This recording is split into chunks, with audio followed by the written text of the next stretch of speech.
Welcome to another episode of Mommy Mondays with Jenn Pinto and Danesha Vargas. Today is a good one.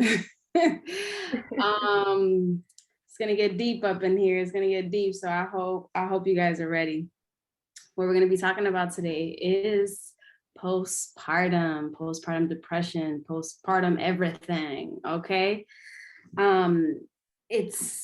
It's pretty crazy because I think a lot of us, prior to becoming mothers, we hear about postpartum depression or, just the postpartum period, but we don't really hear too many details about it. It's kind of vague.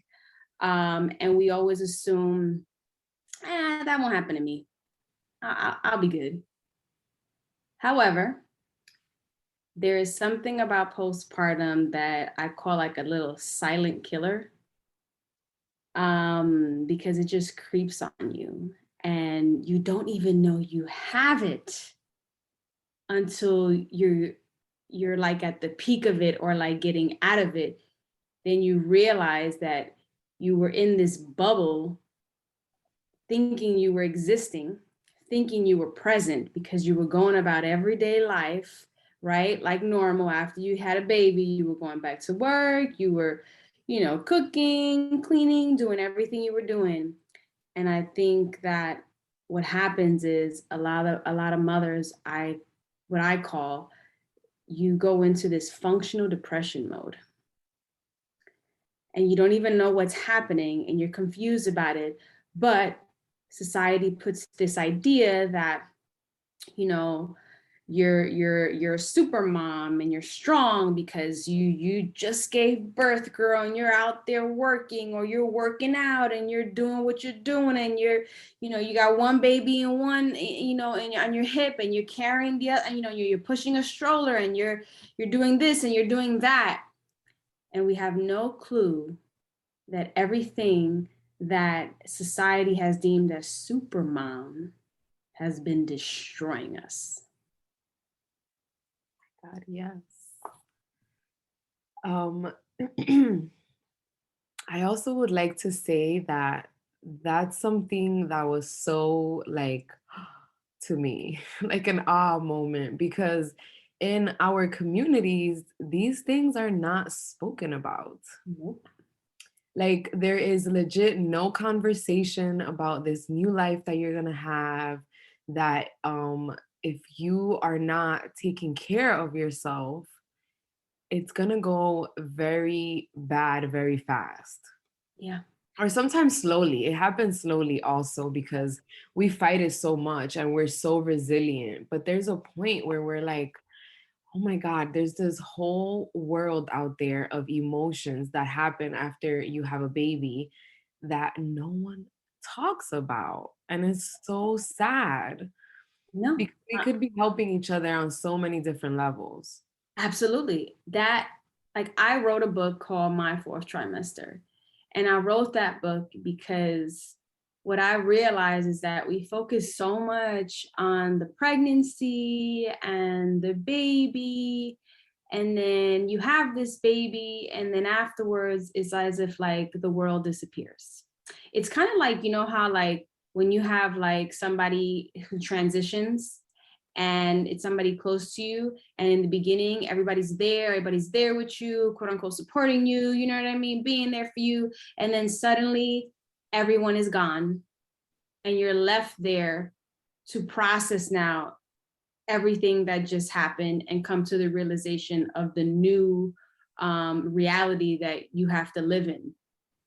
And I'm only using that example of death because it's that moment where you feel so alone.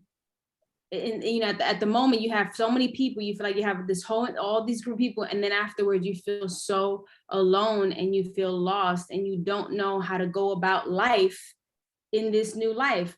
And then the crazy part is that when it comes to death, obviously there's a loss there, right? So we understand the blockages of having to move forward.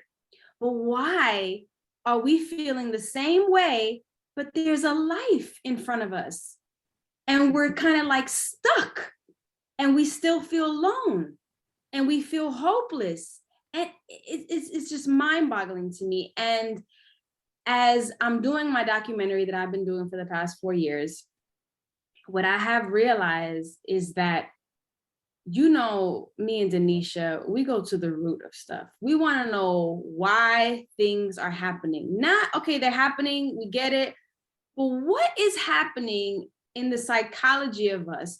What generational trauma are we taking upon that we are not able to enjoy the most incredible experience that we are given in this existence, which is birth? That stuff drives me nuts. And what I came to the conclusion is that we have to understand that your parents' trauma and their parents' trauma and their parents' trauma and et cetera, et cetera, et cetera, down the line, we are receiving that genetically, whether you know it or not. We're receiving those traumas. And you know what happens is your body is in a place where there's a trigger there subconsciously without you even knowing, because there's a trauma that has been passed down, right? And most of this trauma is coming in the way of fear. We are scared. We are not taught to embrace birth. We are not taught the sacredness of it, the beauty of it. We are taught the scary part of it, right? So what happens is you have this baby, and now what happens? You start thinking of all the worst shit that can happen. And now your body, Joe Dispenza talks about this so amazingly. And he says, your body is the unconscious mind, meaning it can't tell the difference of what's really happening and what's not. So when we're sitting here thinking these just insane thoughts, right? After you give birth, you think of all these worst things that can happen, or you're so hard on yourself of you're not doing enough, whatever the case is, right? So now we're creating this negative energy, this force inside of us, inside of ourselves that are receiving it. And you know what? Our body thinks that it's really happening. So now our body is processing that information as if we are going through that type of trauma. Because sometimes you can think of stuff and your eyes will get watery and you'll feel it like in your heart, and all you're doing is thinking of it. So your thoughts now are creating this fight or flight type of situation in your body. So you're always in survival mode now. So when you take that and you add a baby to it now, right? We're unconsciously going into this experience with fear and trauma. And then we're wondering why so many of our women cannot enjoy and be present in this experience. And they go through so much depression, so much anxiety, so many things they go through. And I don't think that it's normal. Again, we have normalized so many things that are just completely insane. And I'm not saying that it's not real. I'm not saying it doesn't happen, but at the rate that it is happening now is a clear indication that there has been a problem throughout generations of generations of generations. And we're going to have to start taking control of our minds better so that we can put a stop to this. And that's going to start with what happens after you give birth. Danesha, do you want to talk about what we talked about earlier when it came to the 40 days? Yes. So when I talk to the people in like different communities, especially mine, and we talk about postpartum, there were a lot of postpartum rituals, I want to say, that we used to do all the time. And I think because we came over here and started adapting to the culture over here, we kind of lost all those like ancestral ways of healing the body and protecting the body so that it can do its healing. Mm-hmm. And we're lost. We're not connected to that anymore.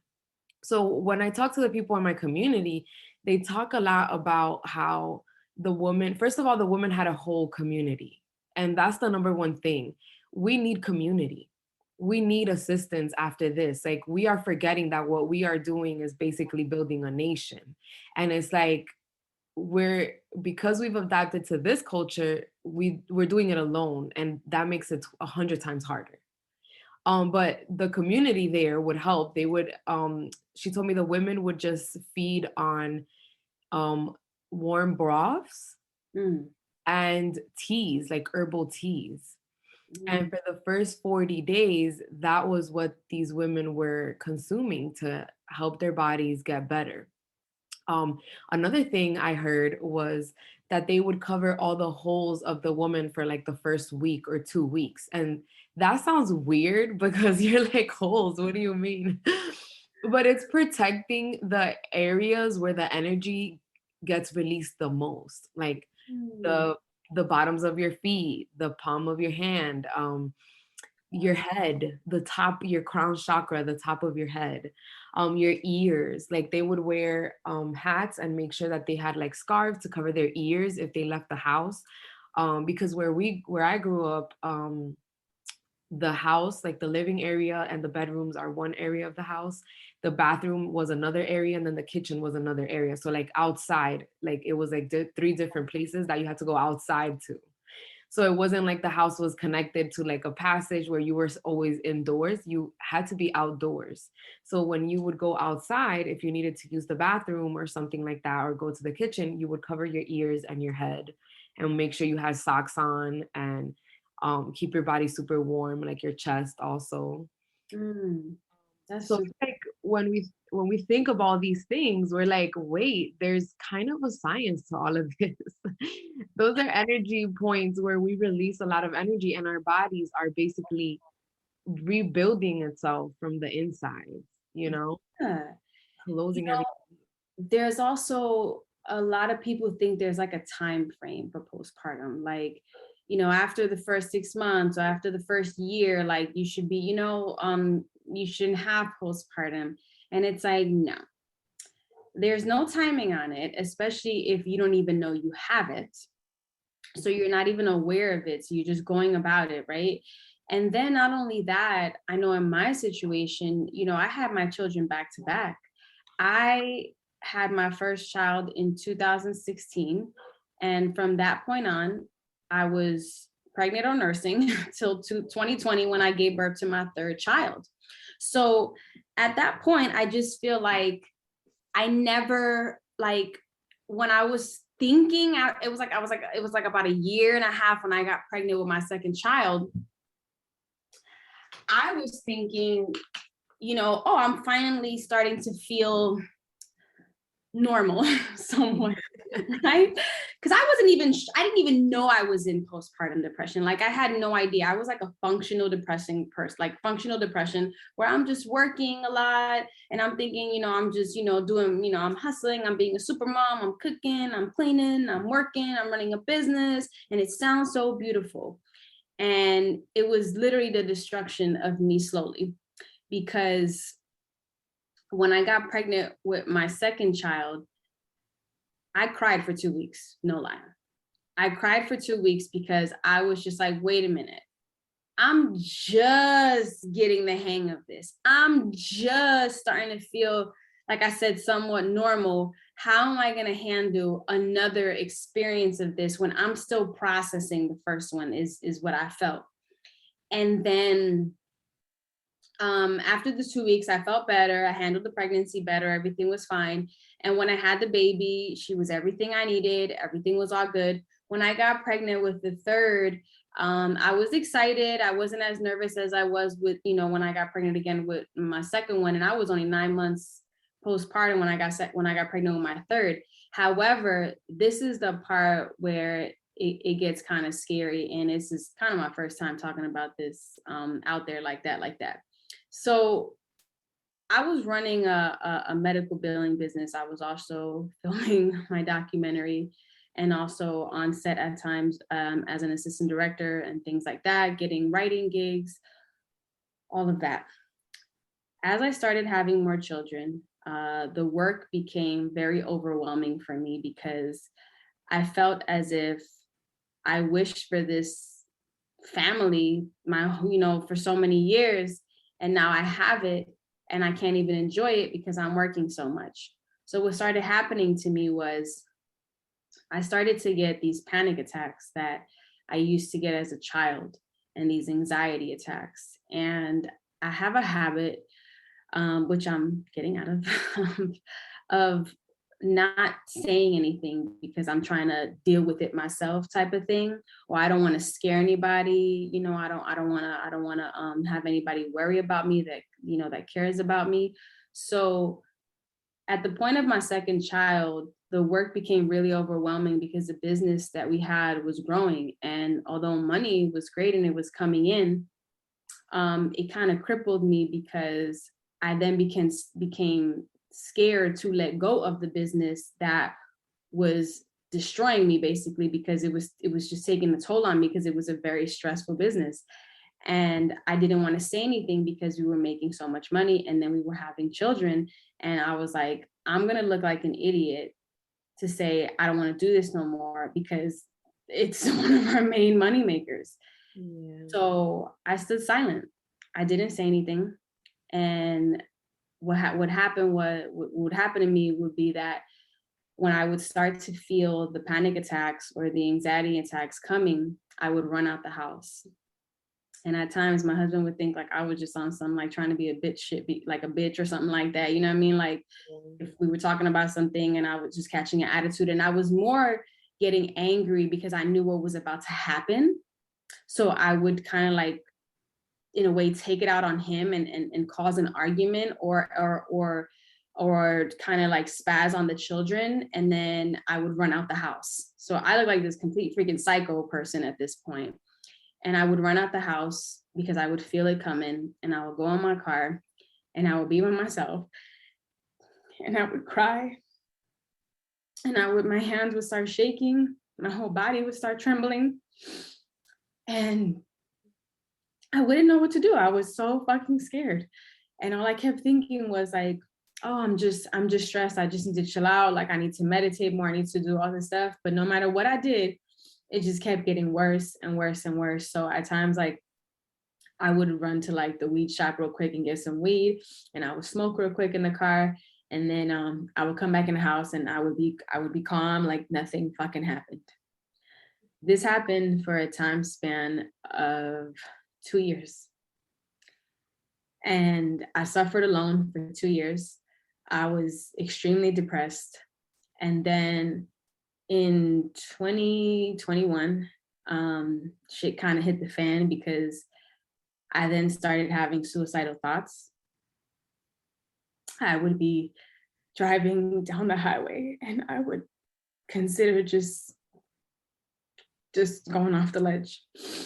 And when these thoughts would come, it was like a quick thought. And then afterwards, I would be like, yo, what the fuck was that?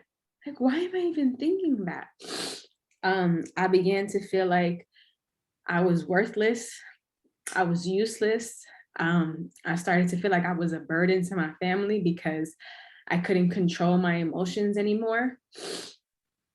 My body was like, it was as if my body was like craving the anxiety and the attacks, that when I would fight it, it would come like harder. I don't know if that makes sense.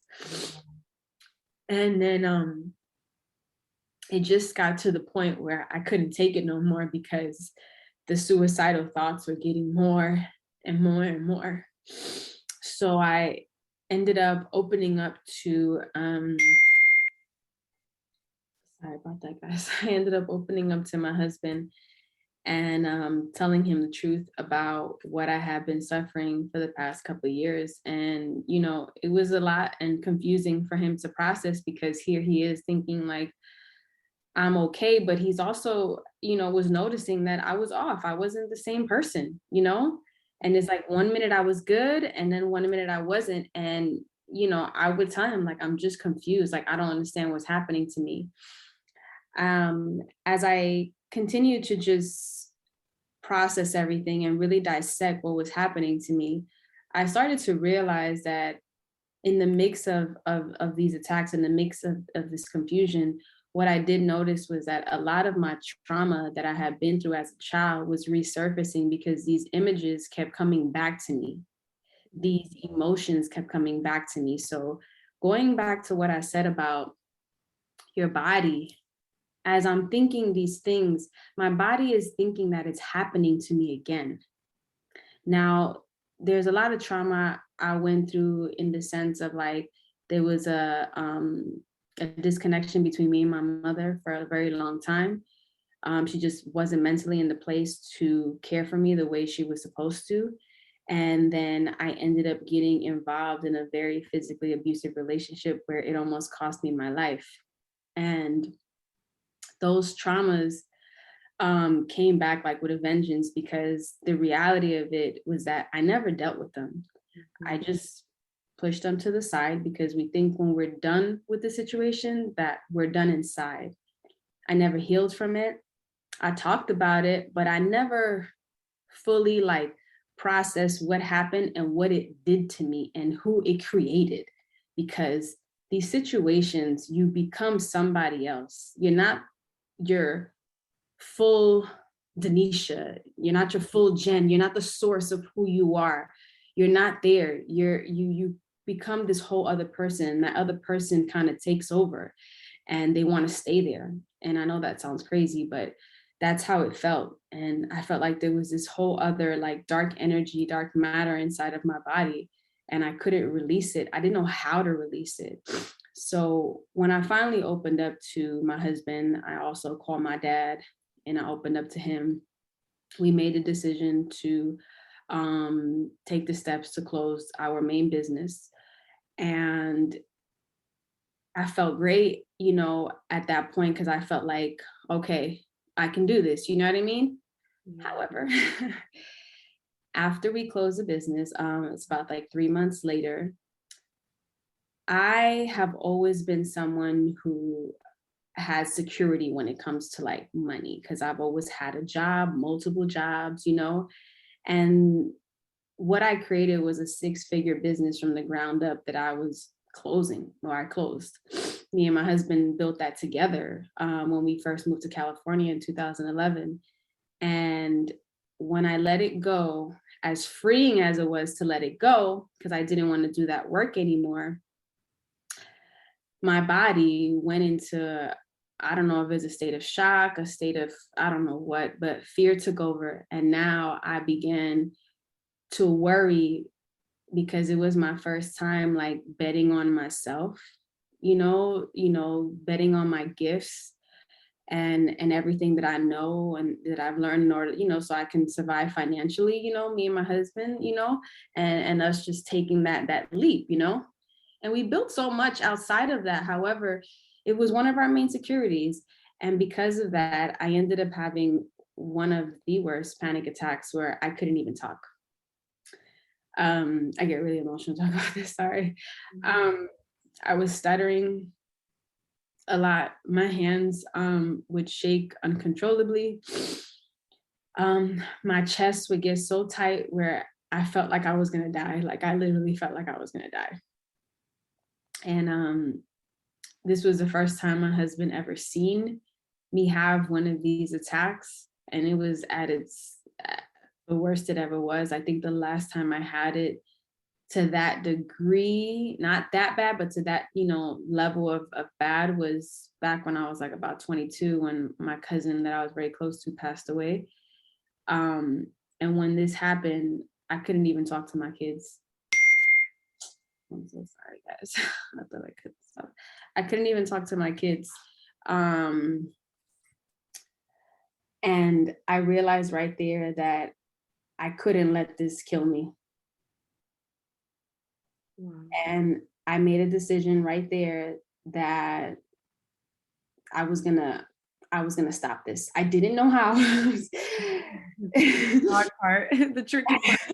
I didn't know how, but I did know that I was done. I was done feeling this way. I was done being part of the statistics who go through this. Not that there's anything wrong with it, but this is not normal. And I know that. I know that in my soul that this was not normal. And this is not the way pregnancy, this is not the way birth is supposed to be. This is not the way having a family and being a mother is supposed to be. It's not. It's just not. And I wanted at that point, I wanted my life back so bad. I felt as if for the past 5 years, I completely lost myself in motherhood. We want to do so much for our children. We want to play it safe. We don't take the risks that we used to take. I was a big risk taker, man, and I stopped taking those risks. And the time that I did take the risk, it threw me into a fucking panic attack of my life that almost killed me. And, you know, as much as, you know, certain people were like, go get help, you know, like professional help, I'll be honest, the reason I didn't is because I understand how this system works with our people. And I was afraid that if I would say too much, they would take my children away.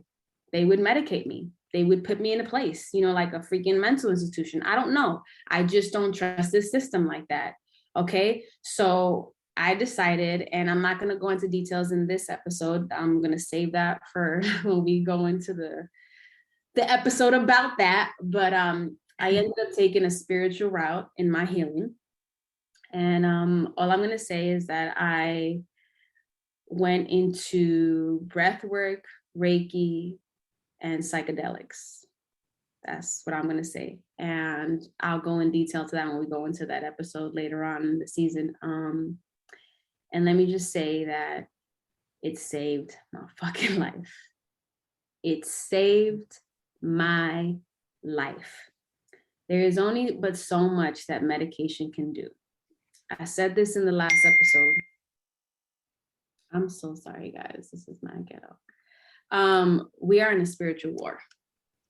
This is a spiritual war. So because of that, I needed to get to the root of this spiritually, because everybody has their own internal trauma of what they're going through. Everybody has this subconscious brain that has a bunch of memories in it that you may not even know you remember, but they're in there. I'm telling you, they're in there.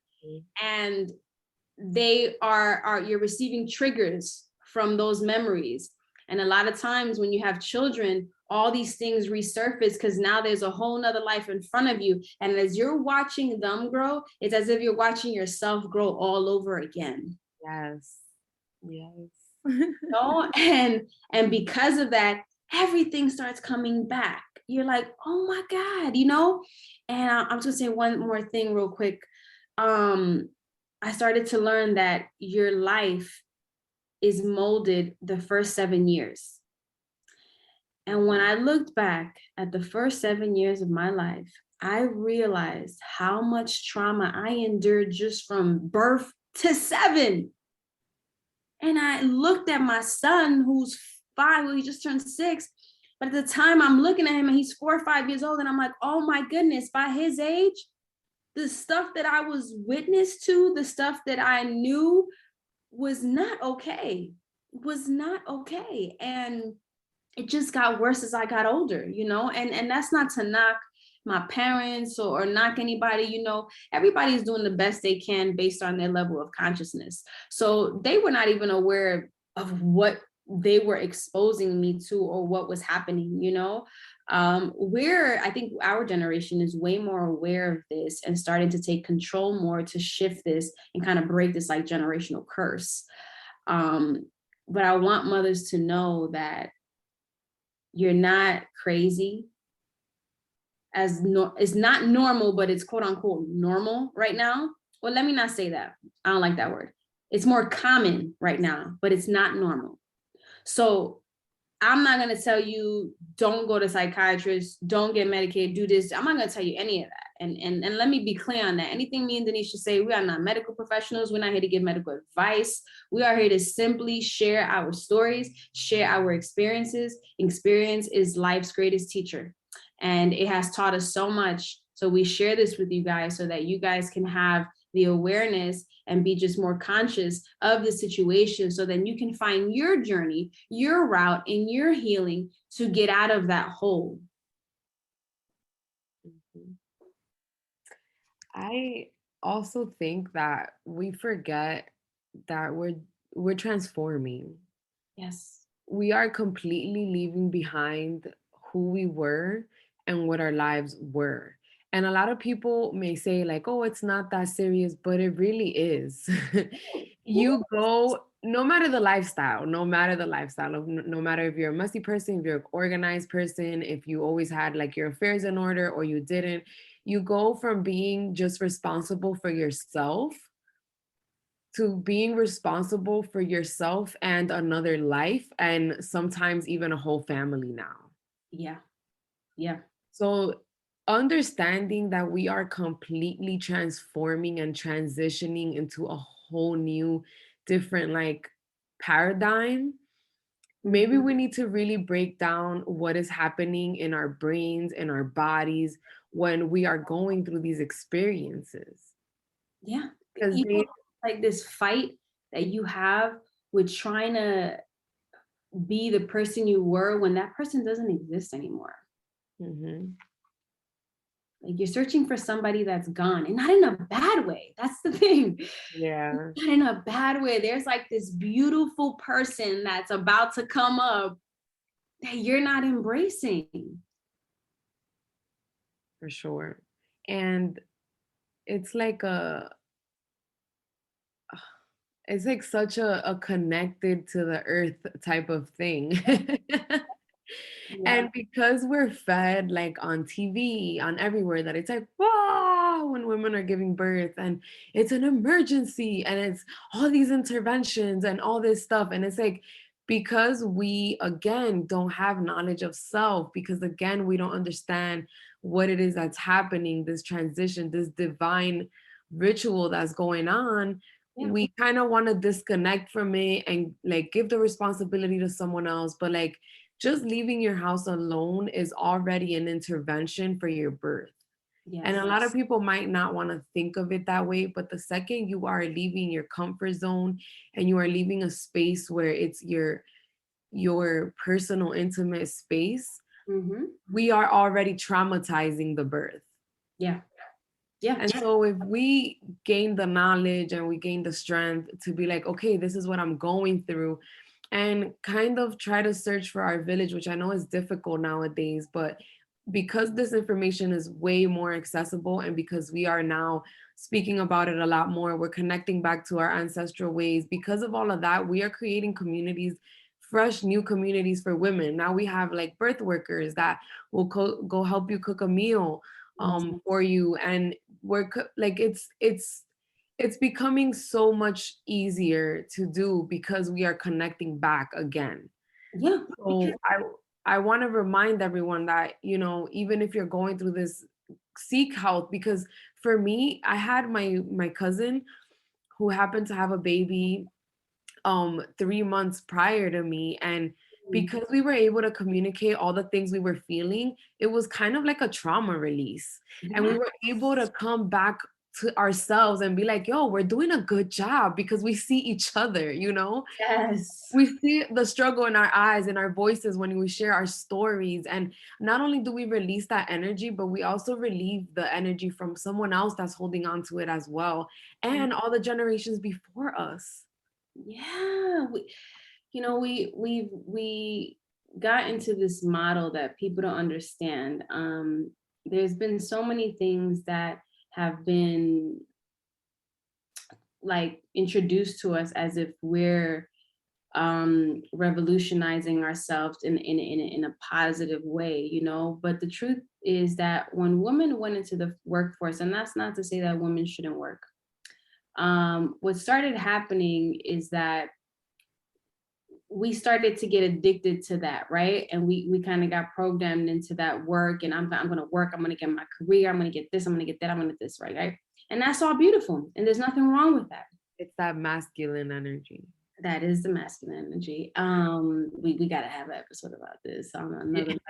But what I want to say is that what happens is that then we start to lose ourselves so much in this hustle, right? Of being, a working woman and a boss and yada, yada, yada, that then when we give birth, we think that our power lies in getting right back into the business, right back into the gym, right back into everyday life like you were doing before, and not even respecting our bodies and what it just did. It created a whole other human, dude. Okay. It took 10 months, okay, to create this human. Okay. And after you give birth, your body is still processing what the fuck just happened. And we're saying, I don't care. I'm just going to do what I'm going to do. You know what starts to happen? Your body is continuously calling for you, speaking to you. And that's happening through the anxiety you're feeling, the depression you're feeling, the sadness at times you're feeling, the times that you feel this extreme, like you're not doing, like I'm not doing a good enough job, and this crazy mom guilt about everything, right? It's coming from your body saying, I needed time for you to chill out, and you're just going about like I didn't do what I just did. And because we're losing respect for our bodies in so many ways, right? We're not respecting our temple, we're not feeding it correctly. When it comes to sex, we're just exchanging our sexual energy with whoever. We have no consciousness of who we're conceiving with, right? We're just willy-nilly out there having a fucking good old time, right? Acting crazy, right?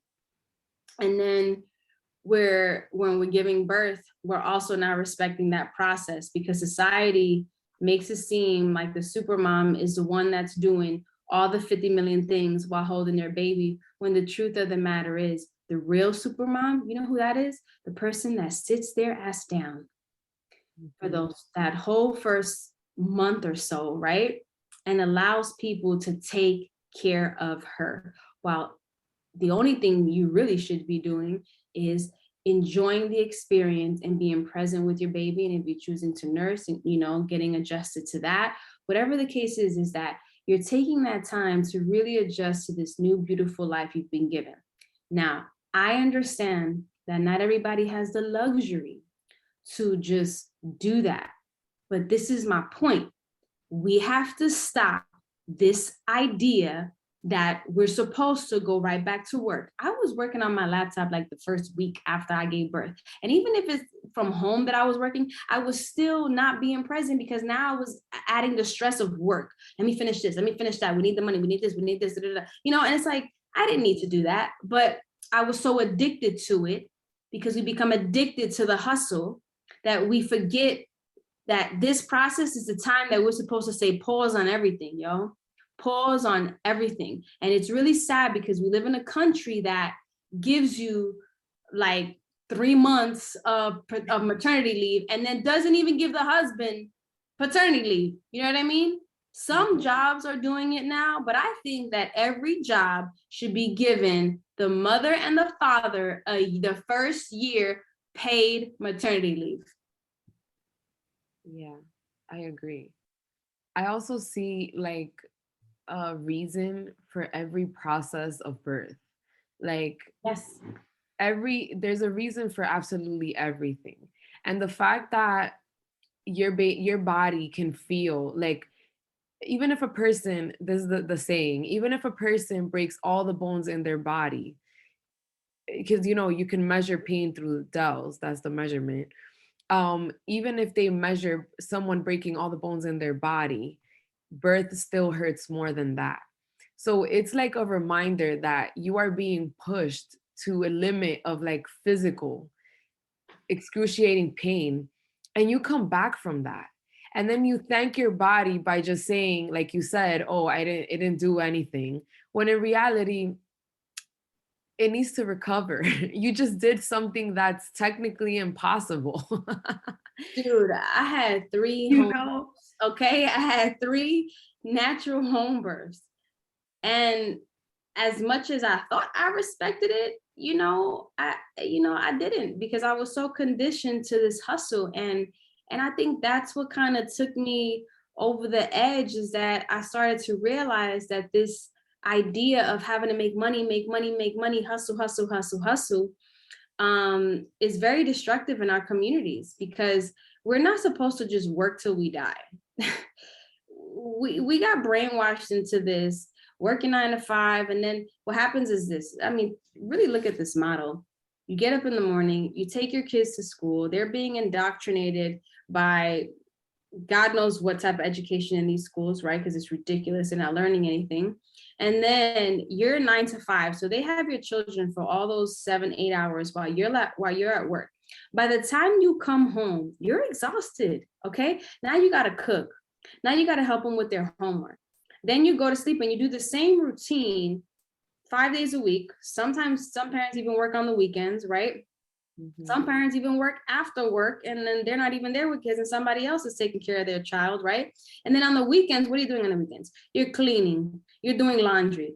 At what point in that model that has been given to us are you able to truly, truly be present and enjoy this life? You're not. We are not meant to sit here and work all day and not be with our families and only get and have to ask permission to get off of work or take sick days or only wait for holidays for us to get together. That's not how this works, okay? This is why financial literacy is so, so important. I was able to, after closing the business, I had gotten into trading in the stock market. And that's what I transitioned to as far as career. And I do my film stuff and then I trade in the stock market. But let me tell you something. I make my money that some people take a whole week to make at a job. I sometimes make that in 2 days within a time span of a half an hour while trading in the stock market. This stock market is what moves the country the whole time that you're in your 9 to 5 from 6:30. Well, this is Cali time, but in the East Coast is 9:30 to 4. The stock market is running, and that is the biggest exchange of the financial market in this world, not this country, the world. So while these Caucasian people that were raised with financial literacy were raised with trust fund babies they have, right? And all these stuff. You know what they're teaching their children? They're teaching their children how to make the money work for them. We are taught how to work for money. We are taught to exchange our labor for money. Well, what you're supposed to do is let the money work for you. So now instead of working for money, now I'm letting the money work for me. So now I'm having more time with my family, with my children, because I was able to take upon a career that allows me to make the financial money that I need in the less time. I'm trading my money now for time, not my time for money. And that is where, so for anybody who's stuck saying, yeah, but I have to work and this is the job I got and I gotta just, no. What you're gonna do is you're gonna start to plan your escape from that job, and you're gonna find a business, a career, something else that is going to allow you to trade your money for time, not your time for money. And that is how we're going to start changing the cycle, because everything that it boils down to is money. People work all these hours, do it for money, to take care of their children. So don't think that there's not a way for you to be more financially, you know what I mean, free and not have to work 50 million jobs to get there. No, we got to work smarter, not harder, so that in time we shift this. Teach your children this if you're not able to do it, but you are able to do it. But this is something you're gonna also teach your children, because this, oh, you gotta work hard, you gotta do, no, the shit is bullshit, yo. The shit is bullshit, because if all of us were making more money, working less time, we would be less stressed, and we would be able to enjoy the postpartum experience the way we're supposed to. Yeah. That's also where we live too. It's it's also where we live. Like, yes, we need to live in like the most expensive places because they have the most quote unquote like job opportunities, or like I don't know, because just it's more convenient for everything. But it's like in reality, when you leave those places that are more like concentrated in that way, you're more free also. You find a job that's more flexible, where you have more time, or whatever it is that you need to do, you know?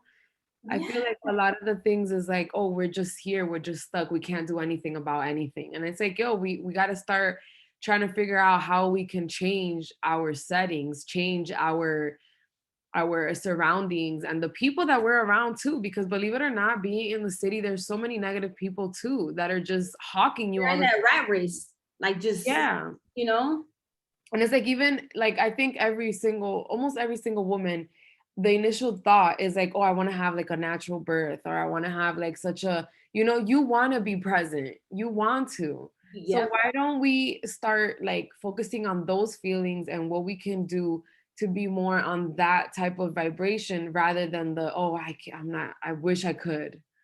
exactly. It's like, because, and that's the thing, is like some, there's just gonna people that can be like, go get help and talk to somebody. And yeah, we do recommend that as well. But we also have to, like I said, me and Danesha get to the root of things. And the root of this is that we have been programmed in this sick mentality that has stripped us away from self.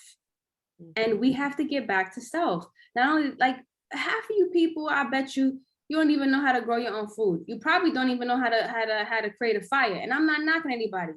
I don't know the shit. I know now a little bit how to grow food, but my husband really knows more because he's the one that did it. But like, if somebody threw you out into the world, into survival, right, into the fucking woods and shit, half of us wouldn't even be able to survive off nature, off the land, because we don't know nothing. We're a microwave society that want everything like so fast and things like that. And we have to get back to our roots. And when we start getting back to our roots, and that comes also when it comes to, like I said, financial literacy is so important. We should learn about investments.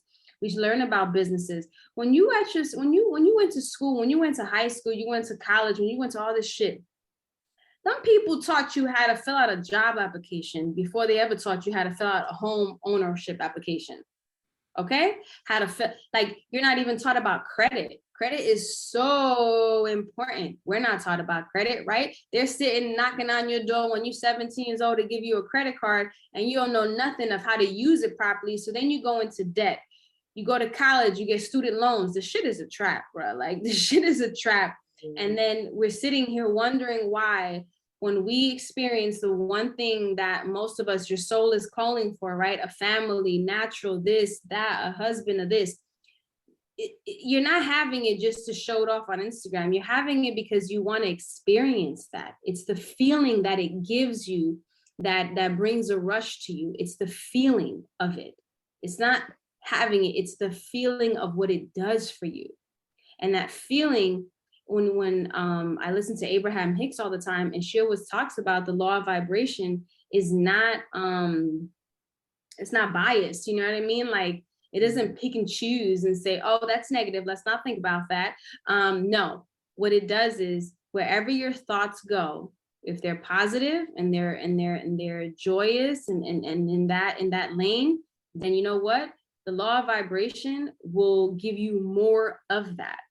When they're not, and they're negative, and they're, whatever, the law of vibration is going to give you that. It's going to give you what you put out, right? So if we're sitting here in this stress, fight or flight mentality, where we're worried about bills, we're worried about debt, we're worried about this, we're worried about that, and all this stuff is just a conditioning and program that was given to us. Because if we talk about, we were kings and queens back in the days, they weren't doing all that shit that we're doing, right? So because of that, think about the momentum that we are creating, which is a negative energy of momentum. And it continues, and it gets stronger and stronger and stronger. And then more negative things starts happening.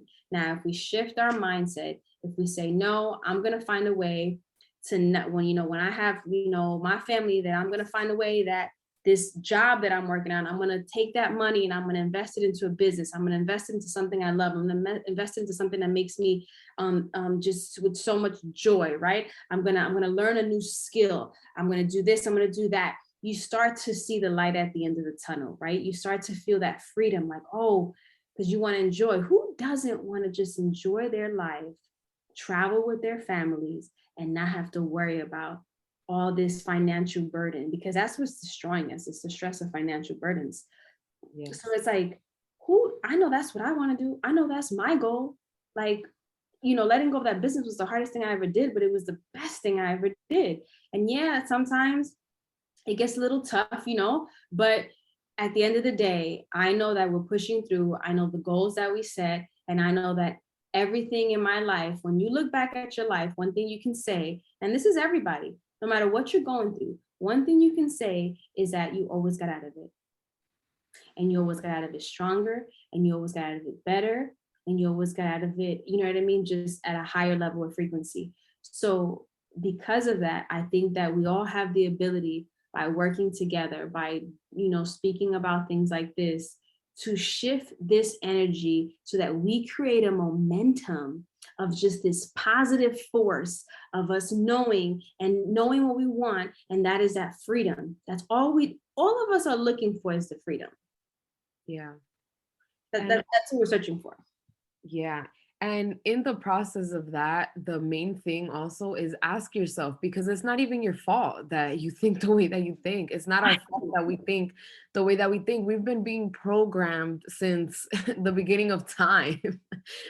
So when we really break ourselves down, be like, yo, is this really me? Like, is that a part of me? Because we can always reprogram absolutely everything that we think about ourselves. We can reprogram it. It's been proven. Oh yeah. There's strategies out there. There's a lot of different things that we can do.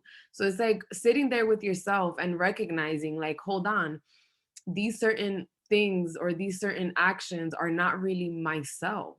And Mm-hmm. shedding that. And when you start shedding that, you can start to understand and start to embrace this new you that's going to be different, that's going to learn things, because now your intuition is going to get stronger, your gut feeling is going to get stronger, Yes. and everything is just like it's a little snowball effect that's going to start aligning everything back into your body and back into your mind and back into your soul, and it's going to align you back with your purpose.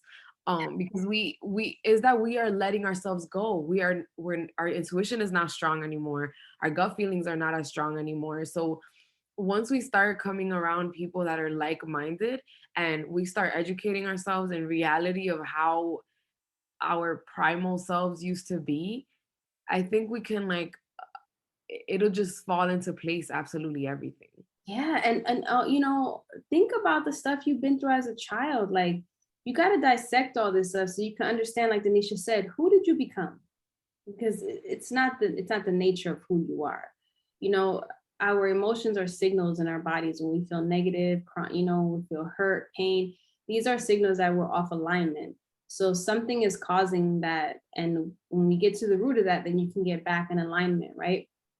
And it's like, I love how, like, Denisha is so open with her mom as she gets older in the things that were challenging when she was growing up. Because that right there is a part of some serious healing when we start talking to our parents. And it's not to shame them, it's not to blame them, it's to have just a healthy conversation, because your parents also need healing, if you didn't know that. That's a fact. And talking to them is so difficult because, again, people say, oh, an old dog cannot learn new tricks. But it's like, no, there are things that are just building up in them that you just have to say one word and you can release a whole ball of energy that has been storing and building up inside of them for years. Yeah. And just you saying a couple of words like, yo, I see you. I see your struggle, but these things were not correct. And there needs to be accountability for it so that it doesn't continue on within the generations. And that's really difficult to do. You have to really be aligned with your emotions and with the way that you're feeling. You need to be in tune with that to break it down generationally, because it's gonna be passed down if you don't deal with it. Mm-hmm. It's all that. It's just being present in the moment of, like, damn, my mom used to do this, and be sad about it. Recognize what happened. And then you're able to, like, because you've already processed those feelings, now you have space to process the other feelings that came with it: compassion, understanding, um enlightenment. Oh, that's not something I want to do. Now you're being enlightened. And on top of that, you're being curious. You want to seek other ways. And now you're opening up another spectrum of information. Yes. Oof. Yes, because And what that's how we heal. yeah, what's happening and people don't understand is that most of the time we're not living in the present moment, we're living in the past. We're either living in the past or the hope for the future. And when we're living in the past, we're, you know, still like it's like a crackhead feeding a drug to your body, you know, and your body's like, yeah, I want you to feel sad again. Oh, you feel sad? Yeah, you always feel sad every time you see this picture or every time you hear this music. And then your body craves for that more, right? So that awareness is about understanding when you're feeling a certain way, whatever it may be, after birth, right?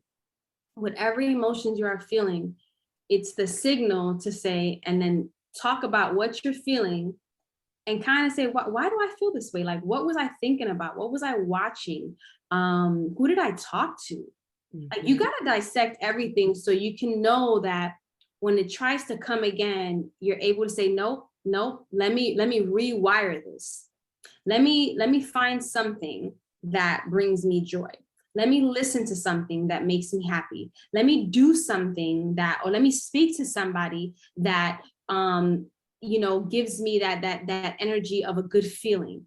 And Mhm. as we can, and I know it's not overnight. I know it's not easy. Trust me, I battled this for a long time. I tell you guys, but after the experience that I had with everything I did in my healing, it's just like this filter now that I'm able to now um, hear the signals and then take a moment and be like, wait a minute, what am I feeling? Why am I feeling this? Mhm. What happened here? So then I can move forward and trying to change that and trying to like basically change the entire paradigm that once kept me like a prisoner of my mind. Yes.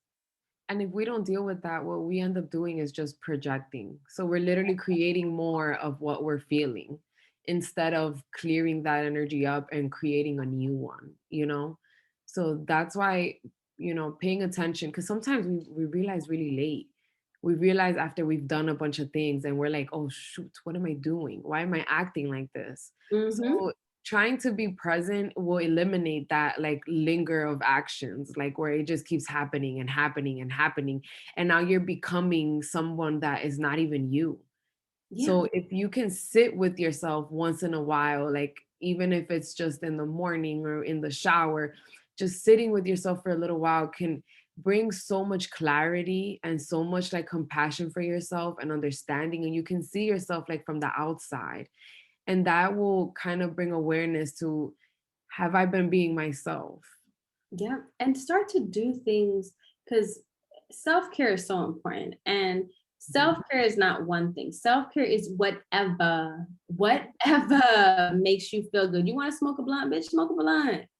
Okay. You want to have a sip of wine real quick, go ahead and have a sip of wine. You know what I mean? You want to go out with your girls real quick, go ahead and go. Like, you want to go to the gym, you want to take a walk, you want whatever, you want to go for a massage, you want to get your nails done, you want to get a pedicure, whatever it is, whatever makes you feel good, make sure that, you have a partner and you have family that give you that moment just to take a step away from the baby, take a step away from motherhood, and just be you. Because we lose ourselves so much in motherhood and parenthood, really, as a whole, that we forget to take care of ourselves. And you know what? Sometimes getting your freaking hair done feels good. Okay. Like doing these things that you used to do prior to the baby, because although that person is not there anymore, you're a new woman. You still have this the same way you have the negative triggers that will trigger, more negative stuff. You also have the positive triggers. Triggers are triggers. So you have the stuff that is going to make you feel good, and those things you want to focus on. If there's music, like me and Danesha were dancers, and let me tell you something, if there's one thing I do miss is dancing. Yeah. I I ah, dancing was so freeing. And I'll be honest with y'all, the only reason I don't dance like that no more is because I'm dealing with some pelvic floor issues and my bladder went to the damn floor, and now I pee on myself for everything. So I'm working on something to naturally get those muscles and that strength back. But that was something that made me very self-conscious because, and added to my postpartum because I was a dancer. Like I was a professional dancer for years. Mhm. And it was after I stopped, after I had my children, like I stopped dancing. And that is one thing I will say that I miss so much. And I can't wait just to dance again like the way that I used to. And not to, be on Broadway and then like that, just for me. Yeah. Yes, I dance once in a while, and I didn't realize because I stopped dancing for so long. I didn't realize how much dancing helped me release emotions and gaining like knowledge of self in the process. Like all those times that I was dancing and I was such an angry child. Like I was so angry as a teenager, and dancing, like nobody would know. Nobody would know that I was an angry person. Like I just looked graceful and on point, and it was just like one of the things that helped me cope, and I didn't realize that. So without when I was postpartum and I spent all that time without it, there was a moment where I realized, oh my god, dancing might be able to help me, and it did in reality. Like I do my little dancing here and there, but I can't move too much, honey. I back it up a little too much, and this I start twinkling. I'm like, all right, it's time to stop, girl. But I'm finding the other things that make me happy. Doing this with Danesha makes me happy, and I've missed it when we weren't doing it, and I realized doing it now, like how much joy it brings me. I get excited to record an episode. I get excited thinking about the future of it, and all the great things that we're going to do and how many women we're going to reach. I work on my films still and I write, and I still got to do more. I'm not going to lie, to treat myself a little bit better and have some grace with myself because I'm very hard on myself. But I'm learning that, when I just recently got this experience. It'll be a year in September, and it's been a journey now, because it's like my first time. It's like my first year not dealing with the attacks the way I was dealing with them, So it's kind of like you're like, is this real? Am Yeah. I good? But I gotta just remind myself that I am and continue to push myself. I have an amazing support system, which is really important. My husband is incredible, and I'm very grateful for him. And you know, before we end this, I also want to say, and we'll have another episode that I hope that my husband can join us in, and maybe another father can join us. But men also go through postpartum. I mentioned that in the first episode we had, and just know also, I know a lot of times in relationships, after you have a baby, things can get a little rocky. Yeah. There's a lot of changes that are happening. I notice a lot of relationships that after they have children, they've been together for years and they'll break up after they have children. Yes. It can So, strain.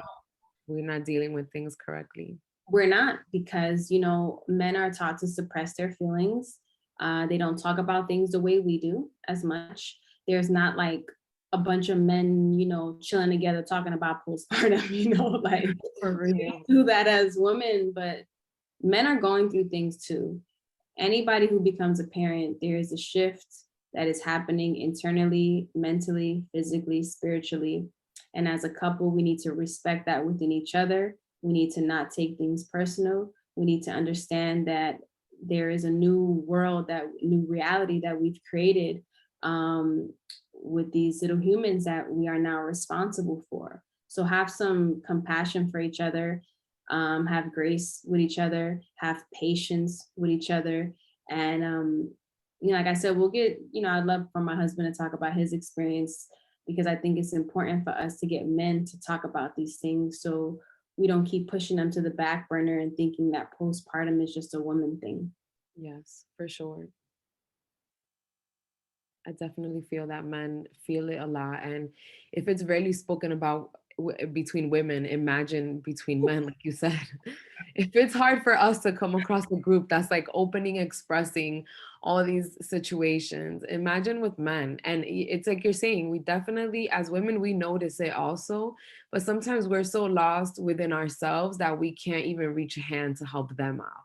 So Yeah, imagine how difficult it is for them to see you suffering and be suffering and then not be able to have a play in all of it, in any of it at all. absolutely. Absolutely. We've reached our time right now, but I think this was a beautiful discussion.